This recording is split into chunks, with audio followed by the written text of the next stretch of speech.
honorable officials of the Academy, distinguished guests on the dais, all Pudhumaipithan lovers, ladies and gents. Technology has empowered me to reach you all and to speak amidst this decorous forum. I am sending you my greetings from London through a YouTube, and I am here to speak about Pudhumaipithan. I have made this video on Pudhumaipithan, which can be classified as an academic paper, a literary critique, perspectives of a creative writer, or perhaps bits of all of these. Even though it's a challenge, I will not take more than 15 minutes of your time to do all this. The title of my paper is Pudhumaipithan and Stream of Consciousness. Well, Pudhumaipithan was a pioneer. He tried to bring up new techniques and genre variations, genre introductions to Tamil literature. His innovative endeavors to the realm of Tamil short stories is akin to Bharati's introductions to Tamil verse in form of haiku and free verse. We'll start with genre ideologies and try to figure out where Pudhumaipithan can be fitted in. Genre ideologies and related techniques are vital tools that are required to classify a writer. They can help in ascertaining the effectiveness of the role played by that writer, the larger literary landscape he belonged to. So Pudhumaipithan can be classified as a modernist writer. Stream of consciousness, in fact, was a technique, or rather a narrative technique, that was chiefly initiated by literary modernism. To expand on it, literary modernism, in the words of Ezra Pound, is making it new. It's about breaking old traditions and customs that hold us back. So going by this definition, Pudhumaipithan, without an iota of doubt, was a literary modernist. A few of his works can be put under social realism as well. So social realism is that type of stories that talk about hardships and difficulties faced by people in society. He also wrote about oppressed people or individuals who could not really break free from their shackles. And so going by this, he can be termed as a critical realism writer as well. And that's not the end of it. Since he depicted contemporary life and society as it was, without romanticizing with it, he can be termed or categorized as a literary realism writer as well. And knowing Pudhumaipithan, I know you won't be surprised. And that's not the end again, because he might have tumbled upon some newer lanes without probably knowing it. Magical realism is a genre where magical elements appear in an otherwise real or normal setting. So what is magic for one set of society can be real for another set of society, and vice versa. Pudhumaipithan might have inadvertently introduced magical realism to Tamil. Of course, he might not have been aware of it, because magic realism, as it was called in his time, was more practiced as an art form during his time. However, Pudhumaipithan, in his story Kadavulum Kandasami Pillayum, uses techniques of magical realism, even though the real part dominates more. I spoke about this in the Chemmodi conference when I presented a paper on magical realism. Magical realism has got more relevance with the post-colonial world, and for reason obvious, it's beyond the scope of this speech, so it can't be elaborated here. Surrealism is another genre where it deals with mind, subconsciousness, dreams, and so forth. So Pudhumaipithan has written some stories which can be bracketed in this particular genre, surrealism, even though the thoroughness required for such a bracketing is not really available. So we can say with assurance that Pudhumaipithan was a literary modernist, critical realist, literary realist, and to a lesser degree, social realist as well. If these literary phraseologies are not your cup of tea, then we can neatly fold this all up in a common manly conclusion and state that he was a satirical realist. Indeed, satire and realism were his main nuclei of his work. To fully understand Pudhumaipithan, we should understand his understanding of the world of his times. Pudhumaipithan was well versed in world politics, European socio-cultural differences, Soviet-Russian developments, and so forth. We could see all this knowledge coming through his essays, especially short stories. He lived during a turbulent time in history. He had seen the Indian War of Independence, World Wars, Nazi Germany, and so forth. He was a well-informed man, and he was head and shoulders above his peers in this area, and this could be easily seen through the work he has produced. He put these assets to good use, and we can find what he has done for journalism too, because he practiced what we call literary journalism, which is nothing but writing creative prose in journalism. Even here, we witness Pudhumaipithan's desirability for using stream of consciousness, or SoC for short. So, what on earth is this SoC? Well, stream of consciousness or interior monologue is a story narration technique which flows through thoughts of characters or a narrator himself. Thoughts being thoughts, there is no real need for structure or order here.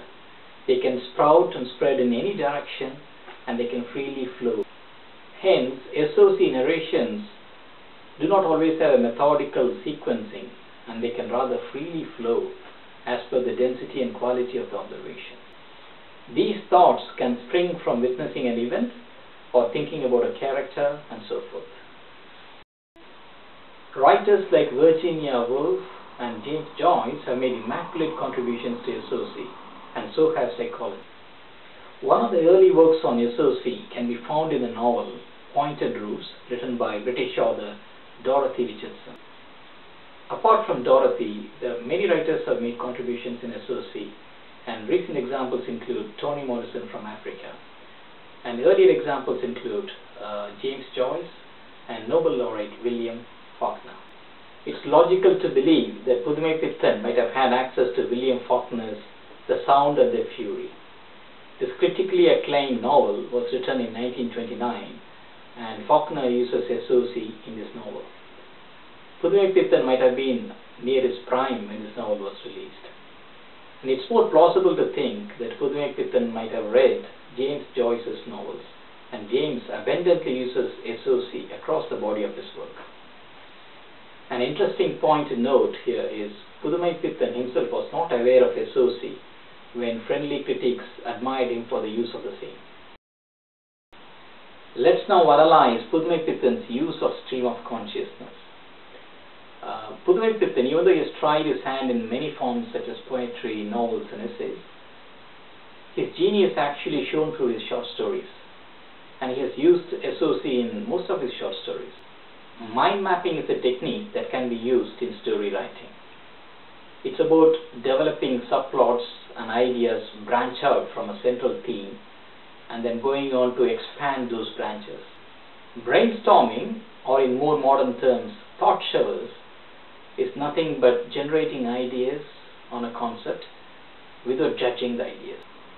Stream of consciousness can use both of these tools, albeit it comes from one single person, the author, rather than coming from a group. Immersing oneself on an event or an idea and allowing thoughts to develop and loiter on and branch out in various avenues without any particular need for an order is a good way of using stream of consciousness. Pudhumaipithan used this technique in most of his stories. For example, he comes up with such a musing as he opens the story Kanchana. He gets on the stream as he describes sleep and what he feels about it. Some readers might feel that these are transgressions and really the writer is not getting on to the point. But that's exactly the point. That's stream of consciousness. You would either term Pudhumaipithan's use of this technique as stunning or simply brush it aside as overdue, depending on who you are. This is true especially in a story like Brahma Rakshas. The story decides the narrative and not the other way around. You can't write stream of consciousness because you like it, but the plot has to like it. And for a story like Brahma Rakshas, I think the best narrative is stream of consciousness. Pudhumaipithan's choice of narrative for Brahma Rakshas is spot on. Nevertheless, Pudhumaipithan's narrative was innovative for his time and to an extent even to the day. It is far in distance to the hyper-emotional style used by most of his literary theorists during his time. In fact, he seems to enjoy his craft of slapping on old traditions and beliefs using his realism and satire. And by doing so, he keeps the reader on red alert all the time with the suddenness of his craft. For example, in his story Uppandam, as a parting shot, he takes a dig on the dowry system found in Indian marriages with his usual ferocity and brusqueness. However, Pudhumaipithan takes a more traditional approach when it comes to Tamil poetry. He shows some restrained awe at Sangam poets and mainly at Kambam. In order to appreciate how he put old customs and traditions to bed, we should examine his eagerness for innovation. Here we can think about world-class talent. We use the word world-class talent, and for some reasons we think that world-class talent is something which is external to us, outside of India, somewhere in a foreign land which has to be quoted and emulated. But if India is inside the world, world-class talent can come from India and in fact from our own locality. For example, world-class talent in mathematics came from Kumbakonam in South India and later shifted to Cambridge in England. I'm talking about Srinivasa Ramanujan, the math genius here, who came from South India and did well in maths. So world-class talent is not about where it comes from, but how far and high it can go. A clear indication of world-class talent is the presence of an unmistakable and insatiable desire for looking beyond of what is here and around. It is about going on a quest of quality search at a world canvas. We have enough evidence to show that Pudhumaipithan was going on such a quest for most part of his life. He has translated short stories from other languages to Tamil. He called it Ulagathu Sirukadaigal. Okay, how can we take Pudhumaipithan and stream of consciousness forward today? I think there are various ways of doing it. One of the main ways is to revisit the way we are telling stories. I would like to put forth a new variation in stream of consciousness now. Life is a sum total of an outer world and an inner world. The outer world comprises of events, occurrences that happen around us, and each of us witness them. But there is an inner world which is specific and typical to each one of us. For example, this literary forum and the speech I am giving now is perceived by all of you, but each one of us will have a different inner world and different way of responding or receiving the same event, which is my speech. So this is what we call as the inner world. While most stories are being written from an outer world perspective, I think stream of consciousness deals about this inner world. This can be extended further by telling more stories from an inner world perspective. For example, we can play around here by thinking from a character's perspective. Ram is the protagonist and Ravan is the antagonist, as we know. But from Ram's stream of consciousness, or from Ram's thought perspective, Ravan is the antagonist. And from Ravan's perspective, Ram is the antagonist. So if we can tell a story in one chapter from a protagonist's perspective, and in the next chapter, Ravan becomes the protagonist and stories continue from his perspective. So if we can present a story like this, a lot of new ideas can come up. For example, in a single story, you may have 10 characters all coming up with their own streams of thoughts, and newer variations in the stories can come up.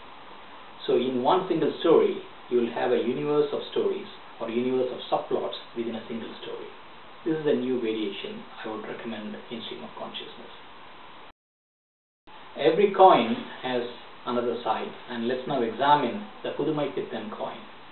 As we discussed in detail, Pudhumaipithan has introduced world literature to Tamil, and he had taken a lot of effort towards that direction. But the flip side is Pudhumaipithan did not persevere as, for example, Bharati did. Pudhumaipithan introduced a lot of new genres, but he did not create a climate where it was taken forward in a very methodical way. Perhaps this was because his own nature of storytelling was like that. His main job was to paint the reality, and he never bothered about providing a moral solution to a problem. And this probably has applied in his innovations also, in that he has started something, but he did not persevere in creating something like a literary boom of Latin America, or any persistent movement in taking a continuous effort or continuous steps forward as far as Tamil story writing is concerned. To sum it all up, Pudhumaipithan, true to his pen name, has innovated a lot of variations. His main mission was to paint reality in its most authentic avatar, and he did this to perfection. Of course, empathy is a far better plane than sympathy, and that's exactly where Pudhumaipithan has scored. The translators of this Pudhumaipithan volume, Dr. V. Subramaniam and Professor Asher, have given us the scope and facility to take this forward. The university can conduct more research on the same, especially on the new genre introductions that Pudhumaipithan has made to the Tamil tale-telling terrain. Thank you for watching this video. Thanks for listening, and best wishes for the continued success of this nice event. Bye-bye.